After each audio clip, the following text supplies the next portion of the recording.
তো আজকে ভিডিও বানাচ্ছি জিৎদাকে নিয়ে, টলিউড অভিনেতা জিৎদাকে নিয়ে।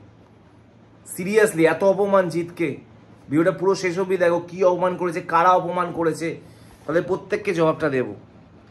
এত অপমান জিৎকে, আমি মনে করি জিৎদার উচিত বেঙ্গলি ফিল্ম ইন্ডাস্ট্রি ছেড়ে দেওয়া। লোকটার কাজের অভাব হবে না, লোকটার যা ট্যালেন্ট আছে অন্য জায়গায়ও কাজ করতে পারে, অন্য জায়গায় চেষ্টা করুক, এখনও লুফে নেবে। কারণ যেরকম বেঙ্গলে যেরকম বেঙ্গল চ্যাপ্টার যা অভিনয় করেছে জিৎদা, সবাই প্রশংসা করেছে। বলিউডের বড় বড় হিরোইনরা, তামান্নার মতো লোক জিৎদাকে ইনস্টাগ্রামে করেছে। তো এখানকার 2 টাকার সঙ্গীত বাংলা, যেটা অপমানটা আজকে জিৎদাই করলো, সঙ্গীত বাংলা অপমান করেছে। ভিডিওটা ম্যাক্সিমাম শেয়ার করো, যদি জিৎদার ভক্ত হয় ভিডিওটা শেয়ার করে তোমাদের পেজ থেকে ছাড়ো, যাতে সঙ্গীত বাংলা অবধি পৌঁছয়। এত বড় অপমান করলো সঙ্গীত বাংলা, লজ্জা লাগে না? তোমরা দেখেছো এই ছবিগুলো? দেখো ভালো করে ছবিটা, কি দেখতে পাচ্ছ ছবিতে? সঙ্গীত বাংলা আবার আগের মতো হিসাবে ফিরে আসছে, সঙ্গীত বাংলা নতুনভাবে ফিরছে, খুব ভালো কথা। আমরা চাই, ছোটবেলায় সঙ্গীত বাংলা দেখতাম। কিন্তু ব্যাপারটা হচ্ছে এখানে জিতের ছবি রাখেনি, একটা ইউটিউবারের ছবি রাখে, যেটা মেয়ে ইউটিউবারের ছবি। আমি নামটা সত্যি মনে পড়ছে না, নামটা কি, হু ইজ হি? হ্যাঁ, ইউটিউবারকে দেখে আমরা বড় হয়েছি। ইউটিউব কদিন এসছে? জিতকে, দেবকে দেখে আমরা ছোটবেলা থেকে বড় হয়েছি। তো সেখানে জিতের ছবি কেন সঙ্গীত বাংলার কভার পেজে রাখা হলো না? লোকটাকে আর কত অপমান করবে বাংলা ফিল্ম ইন্ডাস্ট্রি? কত অপমান করবে এই লোকটাকে?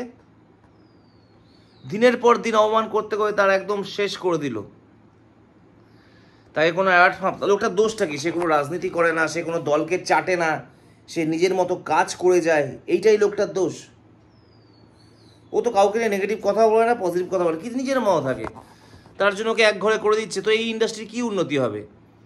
যেই ইন্ডাস্ট্রিতে 39টা টেকনিশিয়ান ছাড়া কাজ করতে পারে না, সেখানে নতুন প্রডিউসার আসবেই করতে। যদি একটা শুটিং করতে গেলে 4টে প্রডিউসার নিয়ে কাজ হয়ে যায়, 4টে টেকনিশিয়ানের লোক নিলে কাজ হয়ে যায়, কিন্তু সেখানে নিয়ম কি 39 জনকে নিতে হয় বাধ্যতামূলক। যাই হোক, এটা নিয়ে আমি আজকে বলছি না। তো সেইখানে যাই হোক, আমি একটা কথা বলছি, জিৎদা নিজের মতো কাজ করে, নিজের মতো সে করছে, তার নিজস্ব একটা ফ্যান বেস আছে, তার নিজস্ব একটা ভালো সিনেমা বানাতে যায়, কিন্তু তাকে উঠতে দিচ্ছে না। তার সাথে SBF-এর কিছু ঝামেলা আছে ইন্টারনাল, যেই কারণে তার সাথে এই জিনিসটা করা হয়েছে বা হলো। কেউ তার ফ্যানদের মন থেকে কি জিতকে বার করতে পারবে? জিতের ফ্যানরা তা জিতকে এখনো পাগলের মতো ভালোবাসে। যদি সত্যিকারের প্রকৃত জিতের ফ্যান তুমি হও, এইটারই একবার হলে আওয়াজ তুলবে, প্রতিবাদ করবে, ভিডিওটা বানাবে। আমি ভিডিওটা দেখলাম, আমি বানাতে টাইম পাচ্ছিলাম। আমি অনেকদিন আগে দেখেছি পোস্টটা, কিন্তু আমি এটা বানানোর টাইম পাচ্ছিলাম না। কত বড় অপমান করলো এই লোকটাকে। যেই সঙ্গীত বাংলাতে আমরা জিৎ, কোয়েল, শুভদৃষ্টি, জিতের সাথী, এইসব দেখে দেখে আমরা সঙ্গীত বাংলায় বড় তুলি। যেই সঙ্গীত বাংলাকে লোকে চেনে জিৎ, দেব, এদের জন্য, সেই সঙ্গীত বাংলায় দেবকে রেখেছে, খুব ভালো কথা, 100 বার সাপোর্ট করবো, দেবকে আমারও ভালো লাগে। কিন্তু জিৎদাকে কেন রাখা হলো না? এই সস্তার ইউটিউবারকে রাখানো হলো। কে চেনে ইউটিউবারকে? কে চেনে ইউটিউবারকে? চিনলেই কি তার সম্মানটা আছে? সে কি অভিনেত্রী হয়ে গেল? ইউটিউব করলেই সে অভিনেত্রী হয়ে গেল? হ্যাঁ, ইউটিউব করলেই অভিনেত্রী হওয়া যায় না। ভিউজ পেতে পারে, লাখ মিলিয়নে ভিউজ পাক, কিন্তু সে কোনোদিনও অভিনেত্রী হতে পারবে না। তার পরিচয়, সে YouTuber, not actor, not actress. আমারও কার্ড আছে, আর্টিস্ট কার্ড হোল্ডার। আমি ইউটিউব করি, ভিডিও করি পেট চালানোর জন্য। কিছু পয়সা আসে এখান থেকে, পেট চলে। শুধু তো অভিনয় দিয়ে হয় না।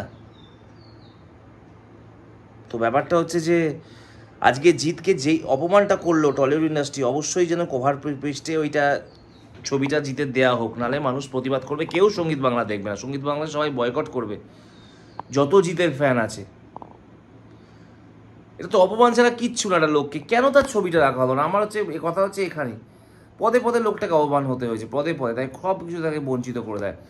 কীভাবে দাবি রাখছে একটা লোককে, তোমরা শুধু ভালো করে দেখো আর ভাবো, মানে কোন জায়গায় আছে আমরা। এই সত্যি বাঙালিরা কি কাকড়ার জাত?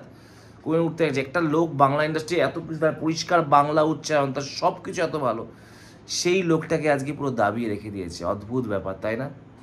যাই হোক, কি আর বলবো, খুব খারাপ হলো এটা।